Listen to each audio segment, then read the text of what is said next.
What's going on, you guys? So check it right. MashBeatz just dropped his new album titled The Secret Frequency. Now the project consists of 13 tracks from various artists, but just listening to it I could tell that this was Mash's way of feeding the kids, considering that you had quite a few new age underground rappers featured on here. Plus sonically it's not like it's anything he's made before, since he did try to incorporate different sounds, genres and vibes on here. But without wasting any more of your time, let's get into it. Now starting off, we had words with Ready, and on the record we can hear him talking about starting and ending the war as well as settling the score. And if you know the situation that Words has been caught up in, it definitely sounds like this might be a preview of what's to come with his own project, where he might be finally responding to all the things that Reese said on Kill the King. So I'm definitely interested to hear what he's got to say in relation to that. But hearing this record, he definitely sounds confident, hungry, and determined to prove a point. And matched with this production, man, chef's kiss. I mean, he really laid the foundation for Words to come with that aggressive, or better yet, braggadocious tone. So definitely one of my standout tracks. Now moving on to the next track, we've got Usimamane and Muchin with They Gotta Bow. I mean, Usimamane with the hook was too clean on this one, and Muchin, man, this nigga's got some funny bars. I mean, he went on to say flow al presidente, but the pen guere mantashe, pretty much insinuating that his pen is heavy like the OG. He also had some other catchy lines like meet the president, can't talk to me directly, boy, there's many men in front of me, like wow, pull up at your gate like Malumas with the cows. And then he also goes on to say how his niggas are like strikers, they start shooting like Falcao. So you get the point. I mean, Muchin really incorporates a lot of soccer references into his bars, and I'm here for it. Now moving on to the next track, we have What You Mean. And honestly speaking, the only good things about this record was the production, which Mash killed as usual, as well as Kindly Nash, who came through with a solid verse. I mean, Young Soldier is still trying to capitalize on his momentum, and I'm here for it. Now, Brother Cooper, hey, I'm not his target market. Maybe it's me, but the nigga sounded too animated on the hook. I mean, we heard this nigga say, what you mean? What you mean? What you mean? What you mean I ain't got it like that? I don't got it, I got it on my... What you mean I don't hear what you're saying? Like, come on, guys, what can I say? I mean, he was just having fun, but Cooper isn't for me, and that's okay. And the same way I feel about this record is the same way I felt about 4-Player Freestyle. We had Kindly Nash and Baby Days complimenting Mash's production, all for this nigga Brother Cooper to come do his thing with this that bars talk, this that bars talk. Like come on, guys. Like, come on, guys. Hey, I know this nigga isn't for me, but I know he's got motion with the kids, so he'll be alright. I mean, I'm just one guy. My opinion doesn't really matter in the grand scheme of things, but nonetheless, I still wish the young nigga a successful career. But anyways, moving on to the next record, we have Nobody, which features Nasty C and Usimamane, right? Now, I'm gonna admit, initially I didn't like this record because it came off as a bit lazy in my opinion. And I say that because you have someone like Nasty, right? Well established when it comes to hooks, but this one fell flat. And with his verse, I mean, it was cool, but that's just the thing. It was just cool, nothing spectacular, or I guess nothing that really captures you. But since I've had some time to sit with the album, the record has grown on me a lot more. I mean, the nigga was just having fun, so there's no point in being overly critical. I will say that Nasty does have that rare ability of finding certain pockets and just making certain things he says sound very catchy. I mean, that's probably the reason why the record has grown on me significantly. Now, Usimamane excelled from the moment I heard him on here. I mean, he definitely sounded like he was more in his elements, just having better delivery and just sounding more confident. So he killed this record hands down. Now, moving on to the next record, we have No Pressure, which features Dior Santana and Leo DeLeo. Now, one thing about Mash, right? I love the fact that he's able to cater his production to artists he intends on featuring. I mean, the artist and the beat definitely complemented each other. I mean, I'm not really familiar with Dior Santana, but this record with his trap melodic vibe has me wanting to check his catalog. And Leo definitely did his thing on this one, so definitely a standout for me. Now moving on to the next record, we have Wide Awake with Words. Now this is one of those album cuts that I'll find myself running back to. I just hate the fact that it was too short.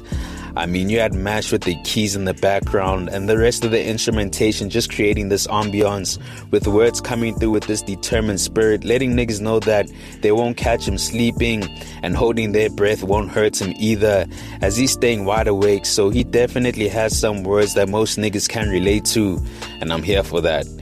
Now, just skimming through the album, he had Nothing You Could Do, which features Chico and Words, and it's more of a heartbreak song on some Afro-pop type vibe. It's not really for me, but I understand why Mash dabbled with the sound. Then we jump to More Money, which features Foka, Pabi Cooper, and Mellow and Sleazy. It's obviously a piano record, which is cool, but it's also not for me. Then we jump to Mirrors, which features Usman Mane, which was a nice change of pace. I mean, you just had him trapping out, giving us different flows and just talking his shit. Honestly speaking, I think right now, besides Words, You See My Money might have the best chemistry with Mash, considering how the mashup between them is really complimentary, so another standout for me. Now, moving on to Lost Bullet with Pretty Ugly and Stogi T, right? This record is one of them ones for me. I mean, the production on this one was immaculate. It sort of has that slow, classical, mellow feel to it, allowing for the artist to express what they really want to say, and that's what Pretty did. Now, even though he didn't have the best delivery, in my opinion, I felt like his subject matter was more enticing. I mean, he spoke on personal resilience, financial stability from the past, the growth throughout his life and career, how women have pretty much degraded themselves due to how they exposed online, as well as how crime is inescapable because of how his cousin was brutally murdered. So definitely some topics that most of the audience could relate to, or I guess connect with. But some of the lines that really caught my attention was when Pretty touched on a story about one of his homies who was a woman who wanted a new form because she always felt like a dude more, and when she finally transitioned, she felt like she knew wrong because everyone wants to be Cinderella until the shoes worn, kind of insinuating that essentially she didn't know what it meant to be a man. So definitely some chilling words from Pretty, but I respect it because you don't really have artists touching on these types of conversations. Now with Stogi, while I thought his delivery was unmatched, I mean, he definitely displayed his skill level in terms of it being intricate and well pieced together. In terms of what he spoke on, right? While he touched on how he was raised, where he was essentially told not to hang around the wrong crowd because people have sinister sides to them, leading him to create these walls, closing himself up. He also speaks on being drawn to the materialistic lifestyle where the life he's living is a gift and a curse, but he chooses it even though his morals get tested. Now, he also speaks on how his verses are like Bible scriptures, and because he's only here for a few dawns and that real talk, he doesn't really care for the theatrics of the music industry, but rather prefers to get his truth off. He also mentions how life is like a pool table where he's the cue ball, and because life is too short, you should take every long shot you get because you never know if you might score. Now, I also liked how he showed love to AKA, mentioning how he channels his spirit looking at the gold plaques on his wall. But with everything said, both guys emphasize how the hood is fighting against two wars, where the one is against poverty and the other one is who is God, which speaks to not enough niggas in the hood believing in their religion, and even if they do, it's not taken that seriously. I mean, Stogi touched on how he follows the laws of the book as well as giving thanks to God, which I guess is his way of putting actions to words with this verse, so more niggas can eventually follow suit. But yeah, definitely one of those in-depth records where you might need to listen to it a couple of times so you get a better understanding of what's actually being said, because I won't lie, I'm still digesting it and finding new meanings each time. Now, moving on to the next record with New Money, New Friends with Tato, Soul and Words, right? This is definitely another standout. I mean, we had Mash come through with those samples on this one, truly sounding like one of those classic signature MashBeatz records.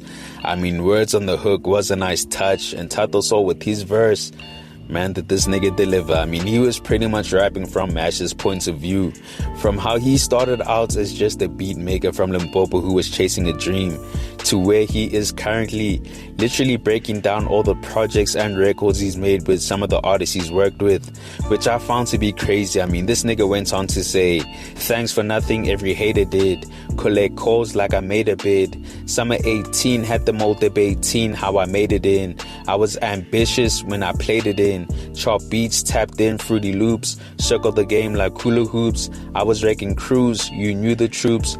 Fire my water, no fan, nigga. Carry the heat with no van, nigga. Damn, nigga.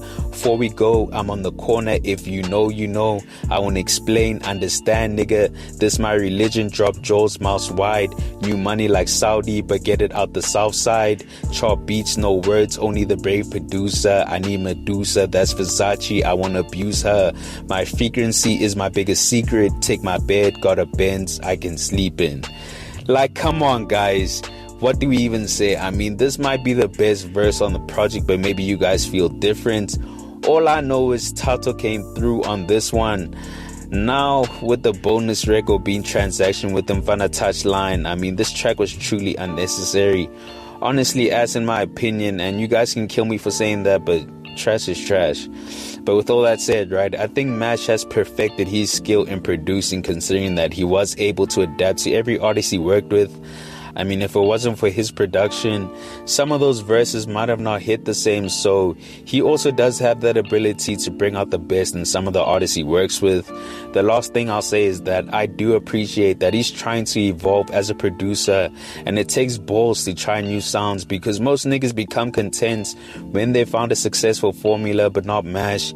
He's still pushing his own boundaries, which I think we can all appreciate.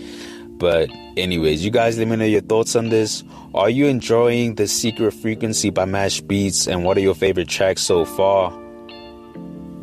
Comment down below. Anyways, guys, thanks for tuning in, and I hope you enjoyed. Please make sure to hit that like button if you found the content dope, and hit the subscribe button if you haven't already. It's on to the next one. Peace.